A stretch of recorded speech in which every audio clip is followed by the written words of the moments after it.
Okay, I'd like to welcome you to the retirement community that we've been helping out here, and I'm gonna turn the camera around here in just a second and show you all of the different things that we've got going on here as far as the sustainable living project that we've got. We finally have our goats here, which is why I've kind of been waiting to do this video. But so let me show you some of these things.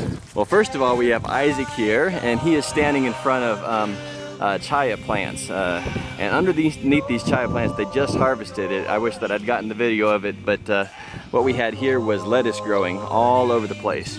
They use this to supplement their diet completely. Over here we have spearmint and different herbs that are growing for them. You can hear our goats baying or bleeding in the background, if you would. This is actually cilantro that is growing along here that we can use to flavor vegetables and such. And we'll come back and show you the cabras here in just a minute, but we'll give you just a brief image of them. Hola, señor. Buenas tardes. Buenas tardes. We have some corn growing here, but it's just starting up, so there aren't any real good pictures of that yet. We have multiple fruit trees here, and one of the main fruits that we have growing here are citrus fruits, and these are what are these? These are large. They're not. Or thank you. They're grapefruits. I couldn't think of the name of them for a second. We've got banana trees that we've gotten going on here, as well as a mango tree that's right here. So let me take you back here and show you some more of the garden and some of the things that we've got going on specifically. What I'm showing you right now, this is a coffee plant. We've actually planted several hundred coffee plants here. They take about 3 years to produce. Isaac, I think, is looking for some beans. This one's been picked. But they use it for their own coffee, as well as being able to harvest it and sell it for the benefit of this house. They do get some government funding here. However, the government funding is very limited. So here are some of the new fruit trees that we've planted. Oh, the radio's on the street. And it's producing stuff. Yeah. And these fruit trees are actually papaya trees, and I'm going to show you some papayas that are finally starting to grow right here on some of these smaller fruit trees, and they take a while to get started here as well. Those help supplement. This plant right here is very similar to cassava, so it makes a good a starchy vegetable. And back over here that you'll see are a lot of the coffee trees that we've planted over the time that we've been here as well.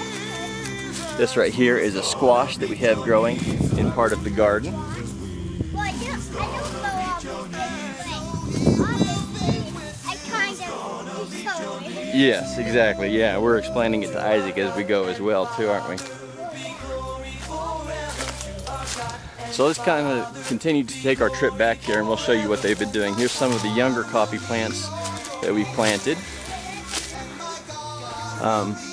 But we're teaching them to go ahead and use some compost type stuff in between the coffee plants, which helps to make the ground even better for planting things in between when it's time.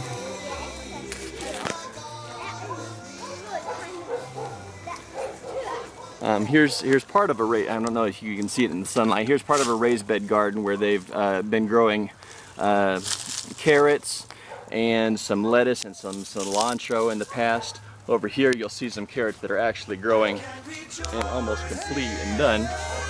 And some and this is a big old cabbage that they finally got. Yeah. And they just harvested a huge field of cabbage just over there. So we've got a ton of things on here, and we've planted also some oops, sorry bud. We planted also some passion fruit that should be getting ready to go next year about this time. So it takes a little while to get going, but it makes a great juice and is very rich in vitamin C.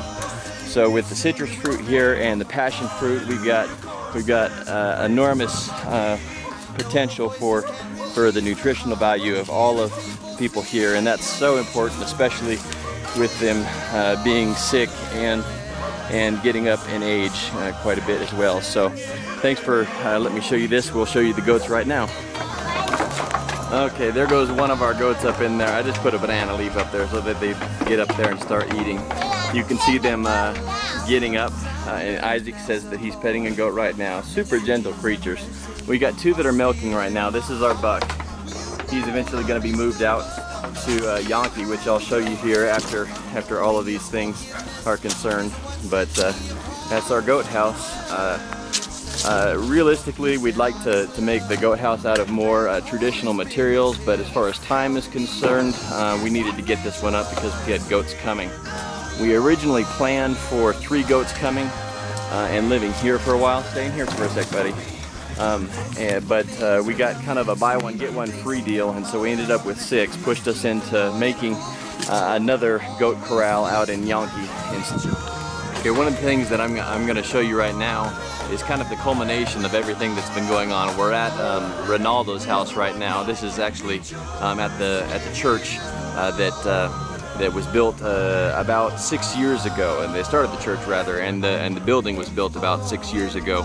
And what we're doing is we're continuing Hope for Life outside of that church here. And so I'm going to switch the camera around here so that what you can see now is actually the church. I'm going to pan around here and I'll come back to what this is right now. This is Ronaldo's house. He's the preacher that's out here. And what he does is he's also a community leader and takes care of a lot of different things that go on out here. This is where we're starting the goat project out here. And what it is, like I said, it's the culmination. We ended up with 6 goats instead of 3 originally, which was kind of a curse and a blessing at the same time. It forced us into getting some things done that we needed to get done a lot more quickly. And Yankee, where we are right now, is the best place to get it done. So we're excited that this is actually happening. We're gonna hopefully use the rest of all of this place out here to build a model of what sustainability looks like in multiple ways, so that we can have the neighborhood that's around here in Yankee, the community out here in Yankee, be able to look over the fence and have seminars out here, teach them how to milk goats, teach them how to take care of rabbits, teach them gardening and stuff like that. So let me really quickly introduce you to Ronaldo. Ronaldo, hola. Hola. This is one of Ronaldo's sons too. And so this is the goat house that they have finally completed here, and I think we're going to move goats out here this weekend. We're excited about it. There you go.